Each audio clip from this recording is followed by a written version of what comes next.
Meet the ghost train of the Soviet Union. What looked like an ordinary train from its exterior, concealed in its rail cars were hidden RT-23 Moledyets strategic missiles that were capable of delivering 10 nuclear warheads each to a distance of up to 10,000 kilometers that could practically annihilate the entire east or west coast. The best part was that nobody would know where it came from. This brilliant mingling of the secret nuke train with the ordinary train was so cleverly done that nobody could suspect a thing. The issue started all thanks to the American high-altitude spy programs in the 1960s that revealed the location of all the Soviets' nuclear projectiles. Now, they had to hatch a plan to gain a competitive balance in the case of a supposed nuclear war. The plan of the Americans was to deploy all of the Soviet missiles before they could be given a chance to strike first. This gave the Soviets a chance to play the wild card. Let's all come aboard the 1980s on the infamous ghost train known to hold sinister secrets aboard.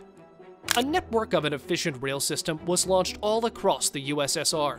Each missile train looked like any other normal train with 3 locomotives, 3 launch wagons, and 4 rail cars, masked as a passenger train.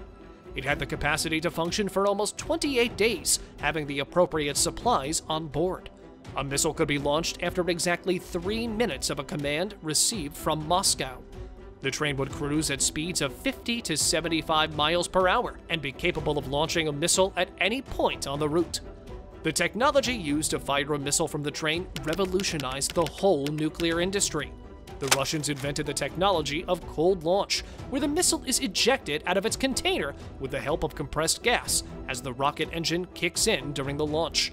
This is an improved method and an alternative to a hot launch, in which the missile propels itself out of the container using its own rocket engine, which is far too complex. To launch the missile from the train, it needed a transport launching canister from where it is deployed.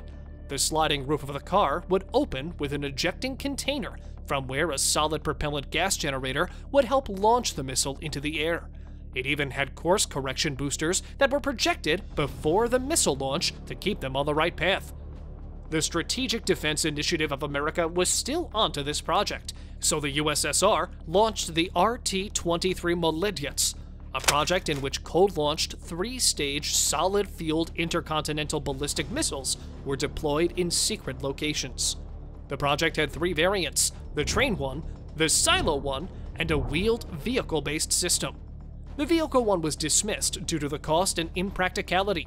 After the peace treaty, all the missions were decommissioned. However, the Russians started developing new nuclear missiles, but it was then canceled. Or was it?